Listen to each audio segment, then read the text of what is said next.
Hello everyone and welcome back to another Wizard101 video. Today, I wanted to go over another actually kind of lore type video because I did one in the Wisteria video and people seem to like that. They seem to like the lore mixed with opinion. So I figured today I would go into another type of lore that's actually really interesting, and it's some new lore that was actually introduced. What I'm talking about is in the Wizard City book quest. Now you may know it, obviously it's existed for years, but recently they revamped it and changed it a bit so that it included some new text. It used to include some different text, but now it's newly updated and has some more kind of bits of information to it and some very interesting bits of information. So I figured that I would go over that and then go into how it impacts the game as a whole and how it impacts the spiral, because it's kind of cool. So without further ado, let's get into it. So starting out, in the beginning there was the Dragon Titan, an immortal being capable of burning an entire world or rekindling a soul's lost spark. From the embers left in its wake, there came a race of dragons who harnessed the power of fire to rule the lands. As fire magic passed to younger races, dragons were pushed out of their fledgling worlds,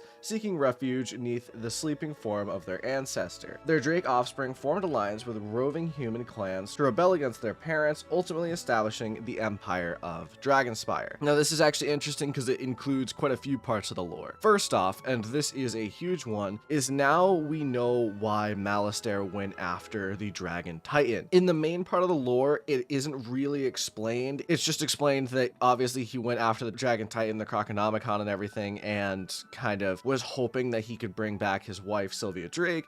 Now we can see that there's actually a reason that he believed that. The reason why he went after the Dragon Titan is because the Dragon Titan has said to be able to rekindle a soul's lost spark. This is actually very interesting. We don't know if this is true, but it's possible that the Dragon Titan is actually able to bring people back to life. And that's a very interesting part of the lore that really does add a lot to Malistaire's plan. We know now why he went to Dragonspire and re-woke the Dragon Titan. It makes sense.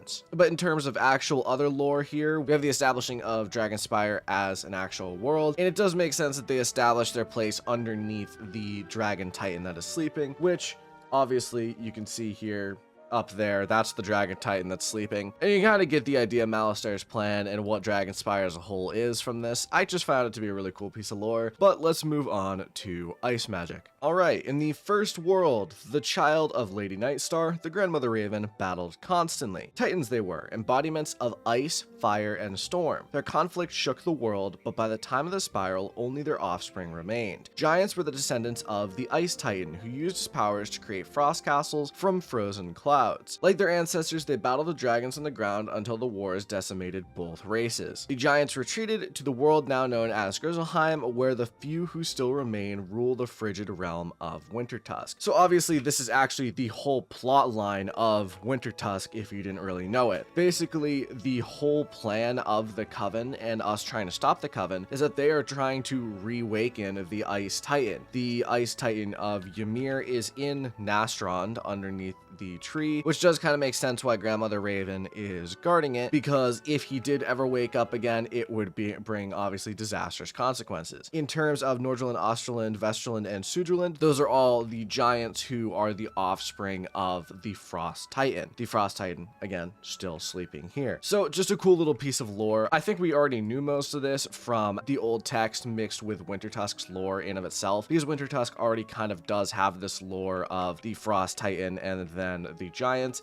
but it's cool to kind of revisit that and explain that that is the history of ice magic as a whole. That's where ice magic came from. All right, next we have storm magic, which is actually really interesting because I think this may hint at a possible future world. We don't know yet, but we'll see. The ancient Tritons were creatures of the sea and heirs to the power of the Storm Titan. It is thought that they used their command of lightning to create technological wonders, but if true, their inventions were lost to uncertain tides. The Tritons isolated themselves from the dragon and giant contemporaries, but were often blamed for cataclysm on the land or in the skies. Eventually, they retreated to hidden oceans, seldom ever seen again, though some suspect there is a world of Tritons waiting to be found. So this is actually a pretty interesting piece of lore. Now, we did see, obviously, the Aether Titan at the end of Imperia. I don't know if that's exactly who they're referencing in terms of the Storm Tritons. I think that there may be an actual Storm Titan out there that we haven't seen yet, because we we have seen obviously the fire and the ice, but there isn't really the exact example of the storm. And if I had to guess, and it did mention that there is possibly a world of Tritons, I do think that we're actually going to get something like that. I think we are going to get a world potentially in the future of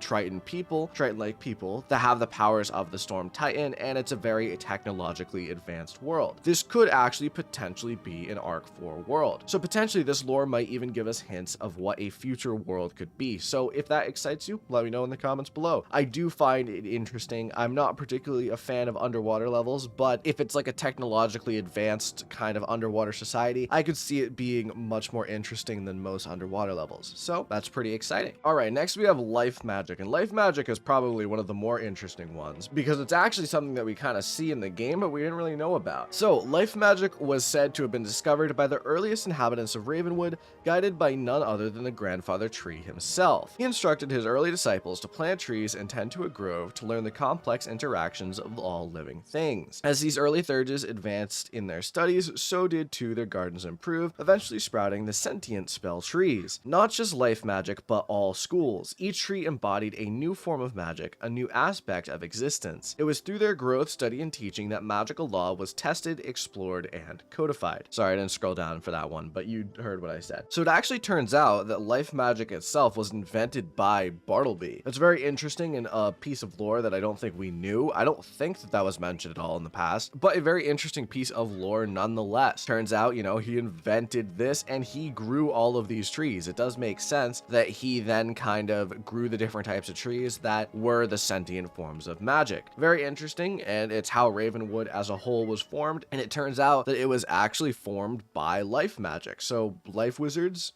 good job.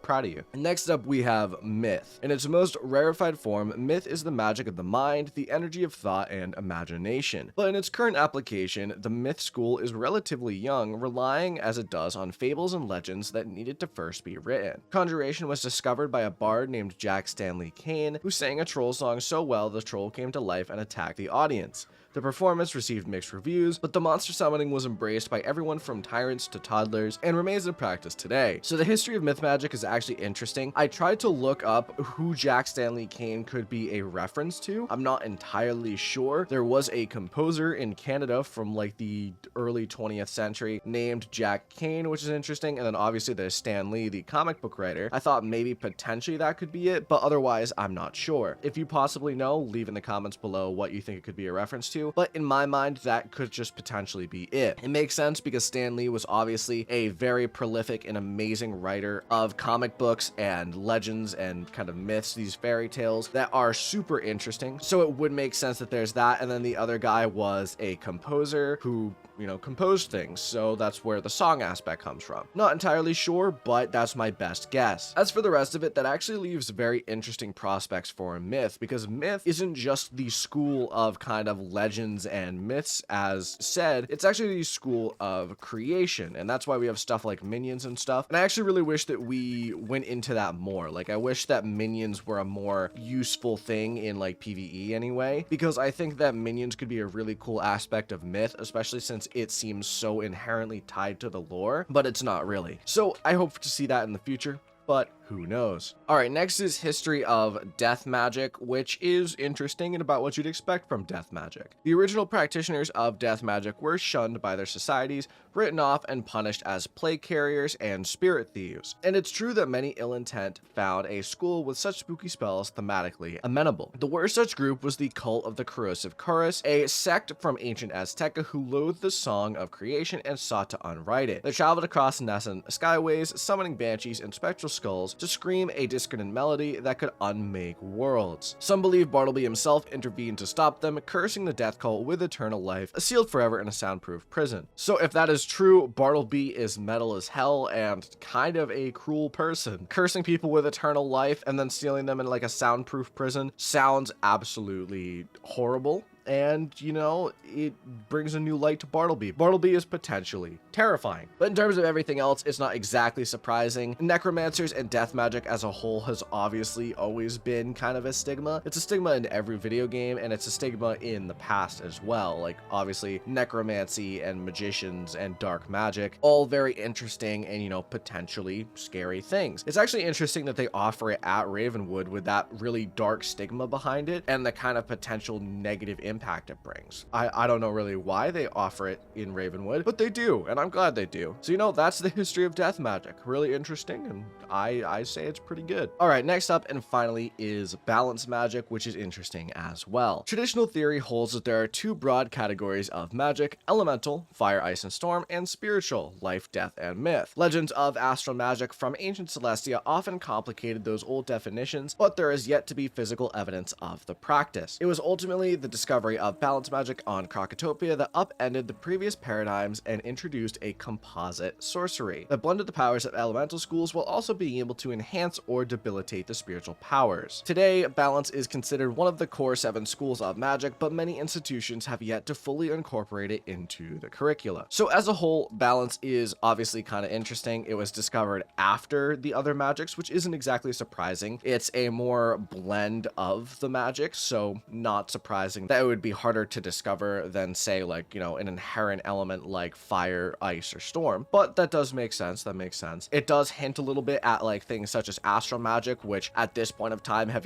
been yet to be proven, because obviously this was in Wizard City before anyone had gone to Celestia. So obviously we can now prove that astral magic does exist in its own form, and it's a very unique and interesting section of magic. But overall, balance is just an interesting little piece of lore, you know, discovered in Krakatopia. So that was every bit of lore. Now, real quick, I want to talk about potential futures of this lore that could potentially be explored. That would be interesting. Would be obviously astral magic being explored like this. It kind of was, but I would like to see an in-depth read on it. I think that would be really interesting. And beyond that is shadow magic, which we kind of do know a lot about at this point. Shadow magic is not an inherent school of one of these magics. Shadow magic in of itself is the opposite of these magics. So it is quite interesting that shadow magic, you know, has its own unique and different form. It's not light magic. It is not fire, ice, storm, myth, life, death, balance. It is its own unique thing, and it's actually the opposite of those. So overall, I would say that that's what today's video is, and I just wanted to go into the history of magics. I hope that some people found this interesting. If you didn't already know about this lore, like, the lore was added recently, so I'm not surprised a lot of people might not know about this, but I thought it was interesting. So let me know what you think in the comments below. Let me know if you want me to do more of these lore type videos, but otherwise, that is it. Thank you all for watching. I will see you in the next video. Adios.